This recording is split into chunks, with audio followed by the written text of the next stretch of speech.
오늘은 진리를 수호하는 전쟁, 진리를 수호하는 전쟁이라는 제목으로 우리 하나님 말씀 함께 나누도록 하겠습니다.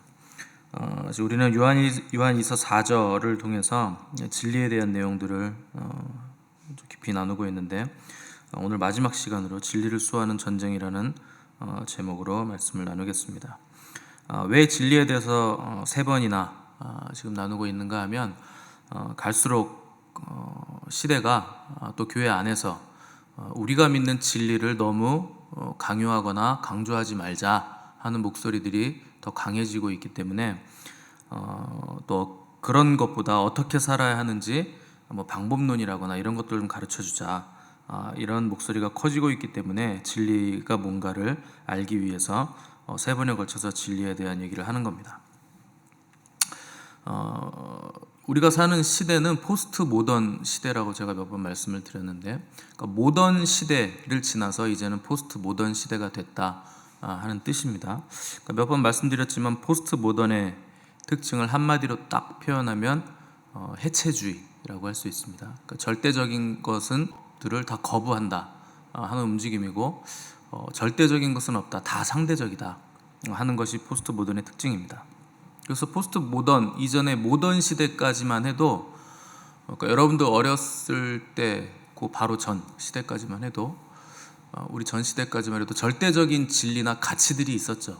그래서 절대적인 도덕도 있고 절대적인 선도 있고 절대 진리가 있었다 하는 시대였습니다. 그래서 사람이라면 더 도덕적이 되는 것, 그리고 더 선한 사람이 되는 것에 중요한 가치가 있다, 이런 생각들을 다 가지고 있었는데, 근데 포스트 모던 시대가 되면서 사람들에게 이제 중요한 가치가 뭐가 됐냐면, 선이나 도덕이나 더 윤리적이 되는 문제가 아니고, 지금 시대 사람들에게 중요한 것은 자유라는 것이 중요한 가치가 된 것이 포스트 모던의 특징입니다.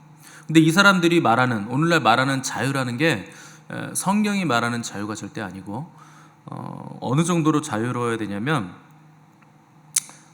신의 절대자의 간섭에서 마저도 나는 자유로워야 된다라는 정도의 자유를 오늘날 자유라고 부르고, 또 진리마저도 내가 자유롭게 취사선다.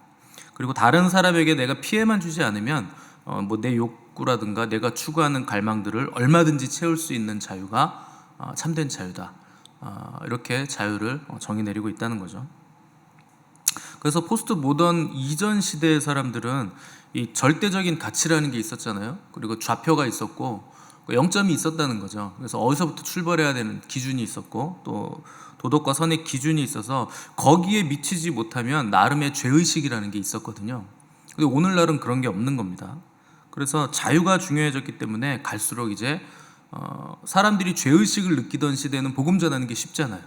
그런데 그런 걸 느끼지 못.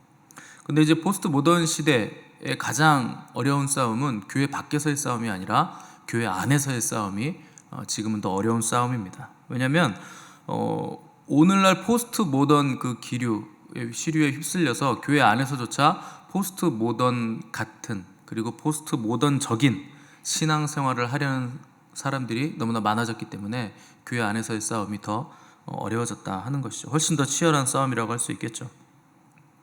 그러니까 포스트 모던의 특징이 절대적인 것을 해체하는 것이 특징인데, 포스트 모던적으로 신앙생활을 한다? 사실 이것은 앞뒤가 맞지 않는 얘기인데, 그 신앙생활을 그렇게 하려고 하는 세대들이 지금의 세대들이라 하는 것이죠. 또 교회에서 반주까지 하는데 11조를 드리라고 했더니 왜 내가 내 돈을 11조를 드려야 되냐, 이런 식으로 질문을 해요.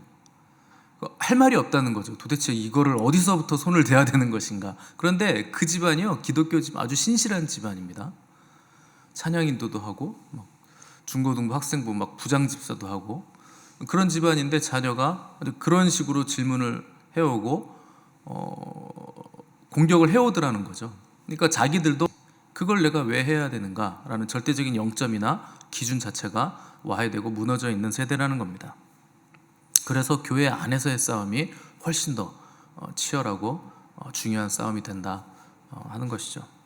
복음서에 보시면 예수님이 씨 뿌리는 자의 비유를 말씀하셨는데, 길가, 돌밭, 가시떨기, 옥토라는 네 가지의 밭을 통해서 비유를 말씀하셨는데, 옥토 빼고 나머지는 전부 다 말씀을 듣고 외면한다는 특징을 가지고 있습니다. 심하게 외면하든지 조금 있다가 외면하든지 뭐 간에 시간차가 있지만 외면한다는 특징을 가지고 있는데, 가장 어려운 케이스는 돌밭입니다. 이 사람 크리스찬이기 때문에 이게 가장 어려운 케이스거든요. 물론 다 4개 말씀을 들었으니까 다 크리스찬인데, 이 돌밭이라는 케이스는 뿌리가 깊이 내려가지 못하는 밭이기 때문에 이게 가장 어려운 케이스죠. 그러니까 말씀을 받을 때는 기뻐합니다. 그리고 말씀을 들을 때는 아멘도 잘하고 정말 이게 진리구나 이런 생각을 하는데, 뿌리가 얕기 때문에 이제 환난이나 어려움이 오고 시험이 오면 곧바로 배반하는 사람들이 이 돌밭의 마음을 가진 그리스도인들이라 하는 것이죠. 그러니까 이것은 피상성이죠. 오늘날 교회 안에 이런 피상적인 믿음의 정도, 믿음의 마음밭을 가진 사람들이 너무나 많다는 것이 교회의 위기입니다. 그런 사람들 잘 보시면 말씀 들을 땐 굉장히 긍정적이에요. 또 어쩔 때는 굉장히 뜨겁고 열정적이기도 하고 감동도 잘하죠. 근데 결정적인 선택 앞에서는 하나님보다 돈을 선택한다든지 뭐 주의를 지키는 가치보다 내가 일하러 나가서 한 푼이라도 더 버는 걸 선택한다든지 세상다는 거죠. 그래서 결국에는 어떤 선한 열매도 영적인 열매를 맺지 못하는, 듣기만 해서 머리는 커졌는데 아무런 열매가 없는, 본이 되지 못하는 신앙생활을 하고 있는 불의의 사람들이 가장 어려운 케이스를 하는 거죠. 이런 사람들에 대해서 유다서 12절에 보시면 너희의 애찬의 암초요. 자, 애찬의 암초란 말은 성찬, 그러니까 주의 만찬과 애찬식에 참여를 한다는 거죠. 그래서 한 몸 된 공동체 안에 있고 애찬을 나눌 정도로 친밀한 사람인데, 그 사람들은 성도가 아니라 오히려 우리가 가는 길을 막는 암초가 된다라는 겁니다. 겉으로 보기엔 티가 안 나요. 근데 그런 사람들이 암초라는 거예요. 그래서 너희의 애찬의 암초요, 자기 몸만 기르는 목자요, 바람에 불려가는 물 없는 구름이요, 죽고 또 죽어 뿌리까지 뽑힌 열매 없는 가을나무요, 자기 수치의 거품을 뿜는 바다의 거친 물결이요, 영원히 예비된 캄캄한 흑암으로 돌아갈 유리하는 별들이라, 이렇게 표현을 하고 있습니다. 이거 교회 밖에 사람들한테 얘기하는 거 아닙니다. 우리 애찬에 같이 참여하고 있는 성도, 형제 자매라 불리는 사람들인데, 뿌리가 깊이 없어서 가을에도 열매를 맺지 못하는 아주 죽고 또 죽은 가을 나무 같다. 수치의 거품을 뿜는 바다의 거친 물결이고 영원히 예비된 캄캄한 흑암으로 돌아갈, 그냥 여기 갔다 저기 갔다 유리하는, 목적지가 없고 좌표도 없는 유리하는 별들이라, 이렇게 말씀하고 있는 겁니다. 그러니까 믿는 것 같은데 실상 믿음의 뿌리가 얄팍한 사람들, 진리를 듣고 진리가 무엇인지도 알고 진리를 받아들이기로 고백을 했는데 결정적일 때는 진리를 거절하는 자들이 교회 안에 계속적으로 있어 왔다는 겁니다. 결국 그들의 최종 목적지는 어디냐? 배도로 흘러간다는 거죠. 그 유다서는 지금 배도에 대한 얘기를 하고 있는 건데, 그들은 결국 배도할 자들이다 하는 겁니다. 왜요? 평소의 삶이 그들이 어디에다 가치를 두고 있는가 하는 것을 보여주고, 여러 번 말씀드렸는데 배도는 믿지 않는 사람들이 하는 거 아닙니다. 배도라는 거 믿는 사람들이 하는 거예요. 십자가의 도에서 돌이켰다, 배반했다 하는 뜻이잖아요. 믿지 않는 사람들이 어떻게 배도를 합니까? 아예 믿지를 않았는데. 그래서 배도라는 거 뭐 교회 지도자라고 해서 배도하지 않는 것도 아니고, 오래 믿었다고 해서 배도하지 않는 거 아닙니다. 자기가 가지고 있는 가치관, 내가 선택하는 평소의 그 선택, 그것이 결국 마지막에 배도로 가는가 진리로 가는가 하는 것을 결정하는 거. 그러니까 매일매일 하루하루의 삶이 쌓여서 내가 가는 곳을 결정을 해준다는 거죠. 그러니까 오늘이 쌓여서 미래가 결정된다는 겁니다. 영이 이끌리는 대로 따라가는 거예요. 그래서 여전히 목회자로서 설교도 할 수 있고 성도로서 교회도 다닐 수 있고 그리스도인으로서 겉으로 보기에 진리에 신실한 것 같아 보이는데, 결정적일 때는 항상 세상을 선택하더라는 거죠. 결정적일 때 하나님이 아니라 내 자신, 내 배 불리는 거, 내 욕구, 내 욕망, 내가 선택한 가치를 선택하더라는 거죠. 결국 그 사람들이 배도한다는 거예요. 진리를 훼손시킨다는 겁니다. 성경을 보시면 이스라엘 백성들이 늘상 이 배도에 빠져서 허우적거리는 걸 볼 수 있는데, 열왕기상 18장 2절에 보시면 이런 구절이 있어요. 엘리야가 아합에게 보이려고 가니 그때 사마리아의 기근이 심하였더라. 아합 왕 때라면 이스라엘 중에서 가장 악할 때를 말하는 거죠.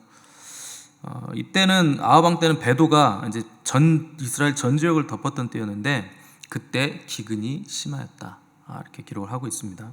여러분, 아합 왕이 하나님 안 믿는 사람 아니에요. 아합 왕 하나님 믿는 사람입니다. 아합 왕이 악한 왕적인 배도가 일어나죠. 결국 하나님이 비도 안 내리고 이슬도 안 내려요. 그래서 기근이 왔다는 거죠. 여러분, 내가 하나님을 선택하지 않고 계속 나를 선택하거나 세상의 가치를 선택하면 그 사람은 결국 기근이 임합니다. 국가적으로도 기근이 임해요. 우리나라가 배도의 물결로 휩쓸려 가잖아요. 그 우리나라의 국가적으로도 기근이 임합니다. 근데 개인적으로도 기근이 임해요. 아무리 용을 써도요, 항상 부족해요. 먹을 게 없어요. 항상 모자르고, 늘상 불안하고, 안달복달하고, 걱정되고, 근심되고, 그 영적인 기근이 오는 거죠. 기근에는 영적 기근이 있고 육적 기근이 있는데, 먼저 영적 기근이 먼저 옵니다. 그 다음에는 육적인 기근도 같이 오게 되는 거죠. 그래서 아방 시대 때는 신실하게 하나님 믿는 사람 남은 자가 7,000명밖에 되지 않을 정도로 온 나라를 배도가 휩쓸고 있었다는 겁니다. 한 국가에 하나님 신실하게 믿는 사람이 7,000명밖에 안 됐어요. 얼마나 큰 배도가 있었는지 아시겠습니까? 우리나라가 기독교 인구가 몇 만이에요? 1,000만이라고 했는데 그건 뭐 물 건너 갔고, 뭐 각 교회가 자기 교회 출석 인원 보고하는 거 합하면요, 몇 명이라 그러더라? 우리나라 인구가 넘는다 그랬나? 한 사람은 그냥 다 인원수를 세가지고 보고를 하는 거죠. 그러니까 뭐 엄청나게 많은 사람이 기독교인인 것처럼 자꾸 부풀리는데 아닙니다. 제가 볼 때는 500만 되면 잘 될 거예요. 500만만 돼도 꽤나 선방하는 것으로 보입니다. 근데 아하방 때요, 한 국가, 이거 신정 국가, 하나님만 섬기는 이스라엘 신정 국가잖아요. 하나님 나라잖아요. 근데 거기에 7,000명 남았다 그랬어요. 엘리야 포함. 그러니까 완전히 온 나라를 배도가 휩쓸었다는 거죠. 뭐 엘리야 시대 때, 아하방 때 이런 일이 있었고, 예레미야 시대 때 더했는데 하나님 뭐라고 그러시냐면, 너희는 예루살렘 거리로 빨리 다니며 그 넓은 거리에서 찾아보고 알라. 너희가 만일 정의를 행하며 진리를 구하는 자를 한 사람만, 예루살렘 성 안에서, 뭐 우리나라로 말하자면 서울 시내에서 딱 한 사람만 하나님의 진리를 정말 추구하는 사람, 네가 한 사람만, 예레미야 네가 찾아오면 내가 이 성을 망하는 거 안 할게, 캔슬 시켜줄게, 용서해줄게 그랬는데요, 예레미야가 그 한 사람을 못 찾습니다.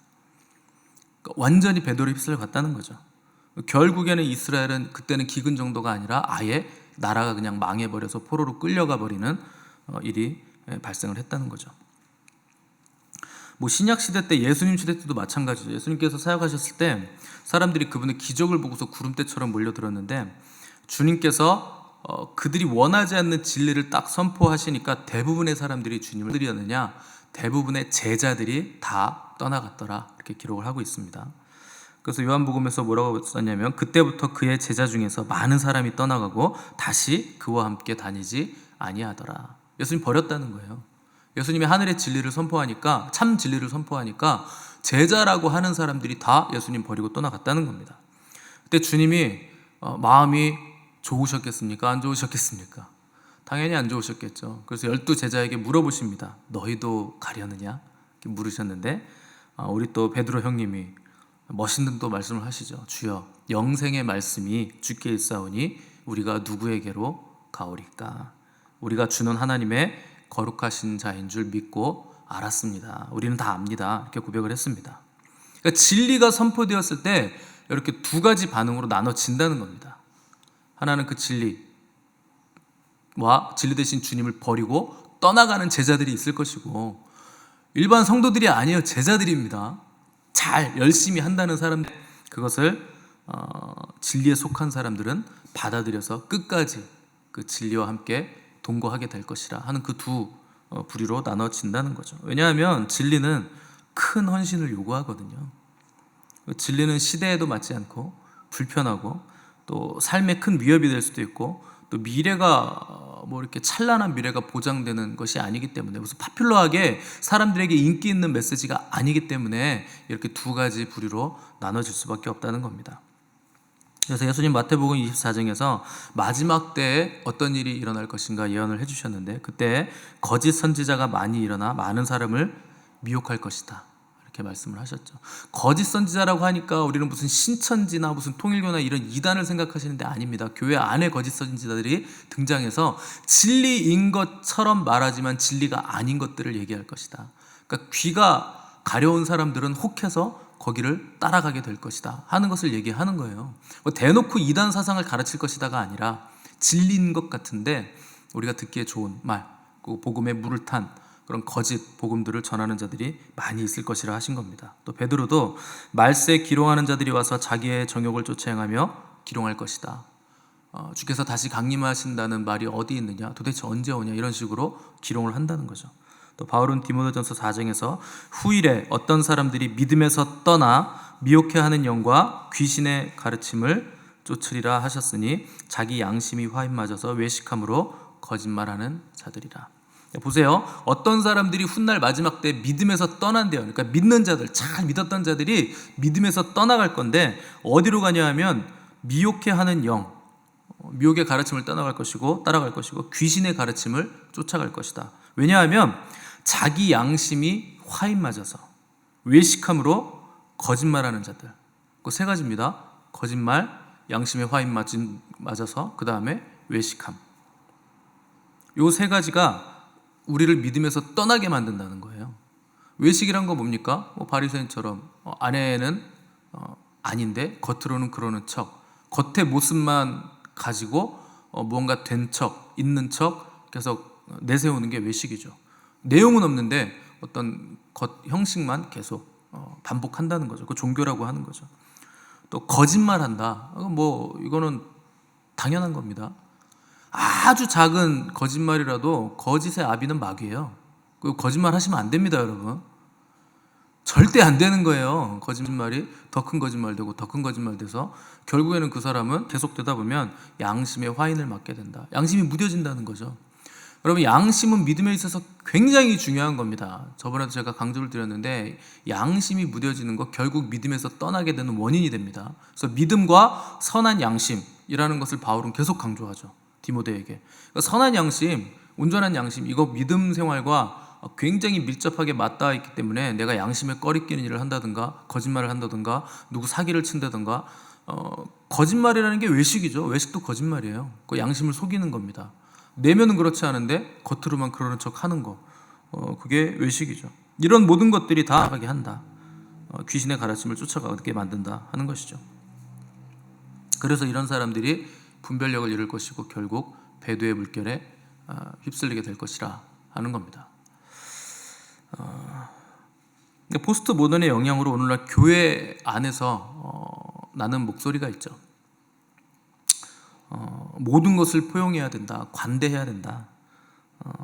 그런데 그 관대함이 도를 넘어서 이제 어디까지 가냐면 동성애도 우리가 이제 포용을 해야 되고 공산주의까지도 이제 막 얘기하는 목사들이 나올 정도로 지금은 완전히 미혹의 영이, 대한민국은 전 세계에서 가장 미혹의 영이 극심하게 지금 덮고 있는 나라입니다.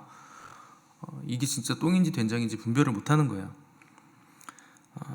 이 시대가 그런 시대입니다. 근데 그들이 주장하는 내용이요, 그냥 들어보면은 그럴듯합니다. 사랑하자, 연합하자, 함께 가자, 포용하자.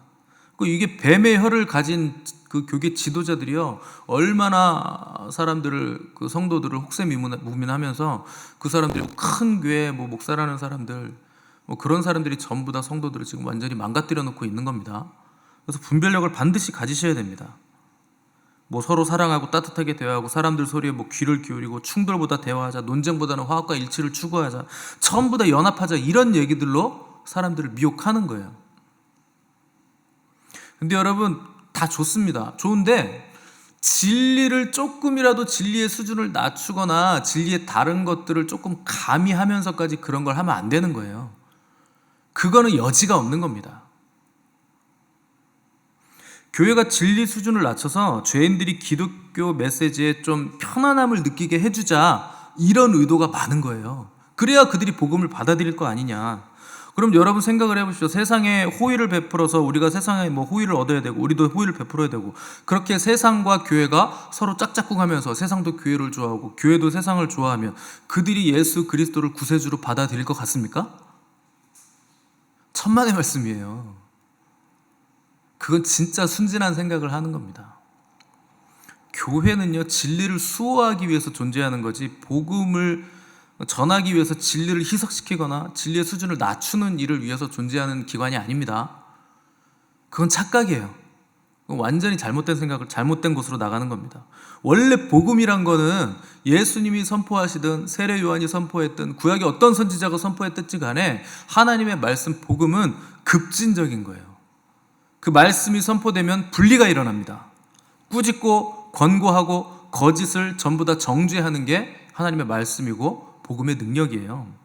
원래 그런 속성을 가지고 있는 게 복음입니다. 근데 그게 불편하다고 해서 복음의 수준을 낮추거나 다른 식으로 우리가 이제 접근을 해보자 하는 거, 그게 배도의 문을 여는 첩경이 된다는 것이죠.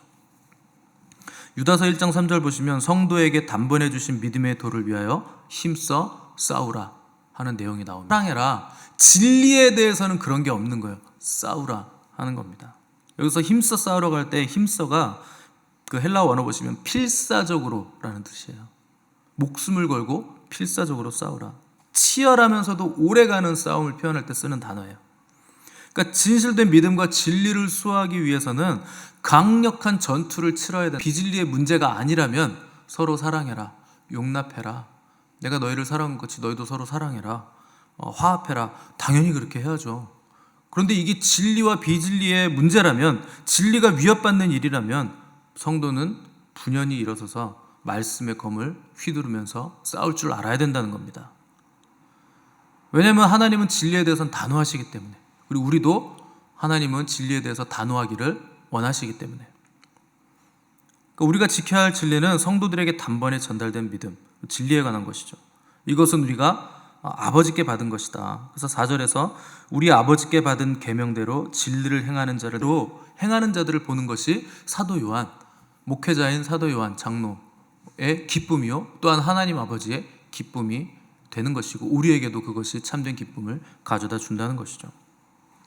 하나님께서 진리를 교회에 맡기셨기 때문에 교회는 진리를 수호할 책임이 있는 겁니다. 그리고 진리를 수호하기 위해서 필요하다면 우리는 전쟁도 불사해야 된다는 거죠. 어제도 말씀드렸지만 예수님은 진리의 싸움을 하실 때 절대 나긋나긋하게 싸우시지 않았습니다. 단호하게 싸우셨어요. 엄격하셨고 굉장히 거치셨고 공격적인 태도를 보이셨습니다. 그리고 그들에게 심판을 선언하셨죠. 그리스도의 문제는 너무 나긋나긋해요. 그리고 사람들을 두려워합니다. 세상 사람들의 판단, 그들의 평가, 시선에 대해서 너무 민감하고 너무 두려워해요. 교회가요, 세상 눈치를 너무 봅니다. 그러니까 교회가 평화의 시대가 오래되니까 이제 완전히 온실 속의 화초가 돼가지고 교회로서의 야성을 다 잃어버린 거죠. 한다는 소리가 맨날 이웃들에게 덕이 돼야 된다는 소리만 하고, 하나님께 덕이 될 생각은 안 하는 거예요. 이웃들을 사랑해야 된다고 하는데 하나님을 목숨 걸고 사랑해야 되는 것은 안 한다는 거죠. 먼저 하나님 사랑이 먼저입니다.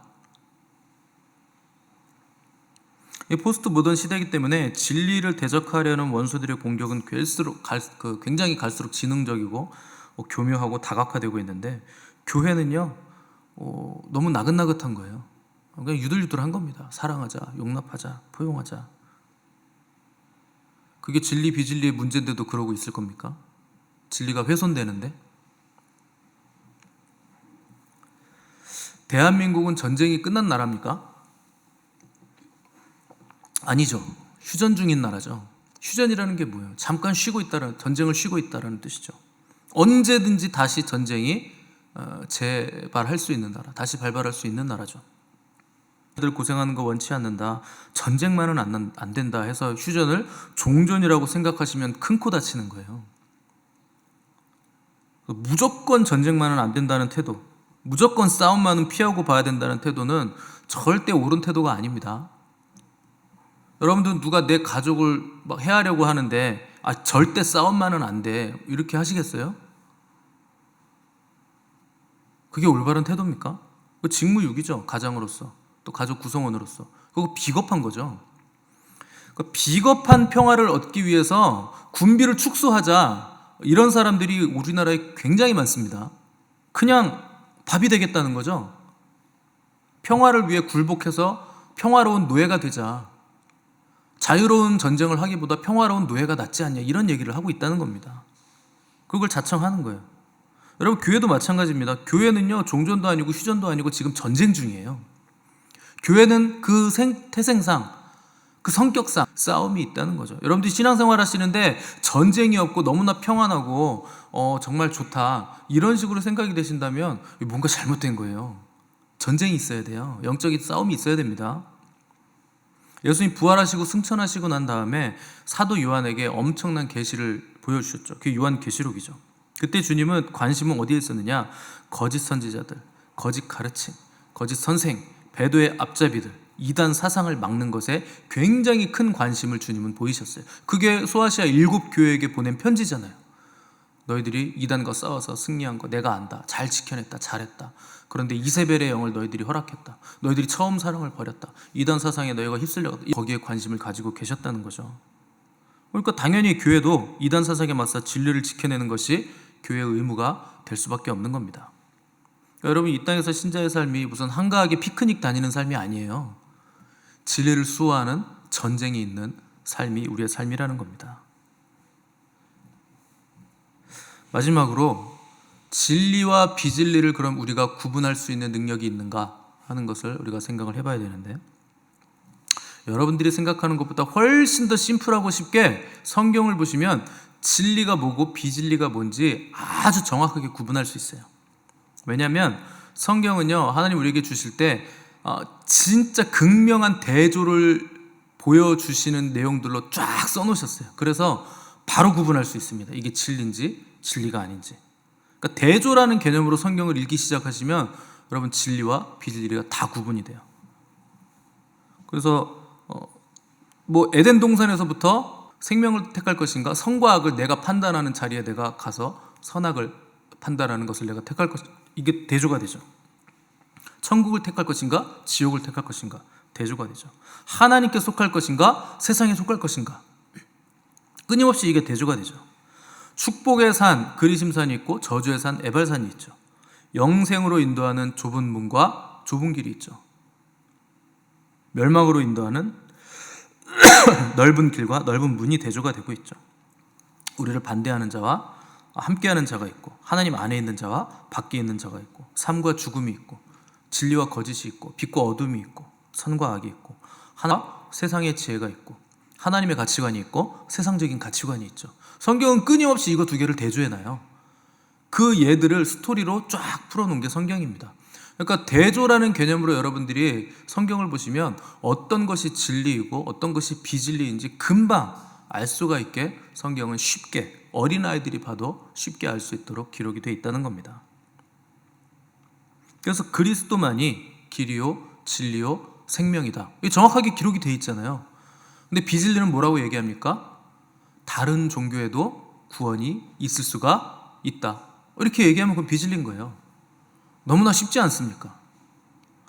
천하 인간의 구원을 얻을 만한 다른 이름 주신 적이 없다. 너무 심플하잖아요. 오직 하늘 아래 그분의 이름만으로 우리는 구원을 받을 수 있다. 정한 것이 있고 부정한 것이 있고, 평안이 있고 두려움이 있는 거예요. 어떤 일을 선택함에 있어서 내 마음이 평안하면, 하늘로부터 오는 평안이 있으면 그건 진리인 거예요. 두려움이 있다면 잘못 가고 있는 거죠. 심플하지만 너무나 확실한 게 진리죠. 그렇게 어려운 내용이 아니라는 겁니다. 그래서 요한은 진리를 행하는 자를 내가 보니 심히 기쁘도다, 이렇게 기록을 했습니다. 여기서 행한다라는 거 걷다, 돌아다니다 라는 뜻입니다. 그러니까 진리 안에서 걷는다, 진리와 함께 걷는다, 주님과 함께 걷는다, 성령님과 함께 걷는다 라는 걸 진리를 행한다 하는 표현을 쓴 거죠. 여러분들도 진리 안에서 행하시고 진리와 동행하심으로 하나님의 기쁨이 되시기를 바라고, 여러분들 안에도 기쁨이 충만하시기를 바랍니다. 당연히 세상에 공격이 있겠죠. 왜냐하면 자기들의 어둠이 드러나기 때문에, 진리는 빛이기 때문에. 그럼에도 불구하고 세상에 공격이 있을지라도 여러분 두려워하실 필요 없어요. 결국 진리가 이깁니다. 변함없는 승리가 진리 안에 있는 겁니다. 진리에 머무는 싸움을 계속 하시길 바라고, 이 싸움에서 이기는 자들에게 주시는 주님의 상급들을 전리품으로 차지하시기를 바라고, 우리의 다음 세대들에게 진리가 흠없이 보존되어 내려갈 수 있도록 끝까지 이기는 싸움을 계속해 나가시는 저 여러분 되시기를 바랍니다. 함께 기도하겠습니다.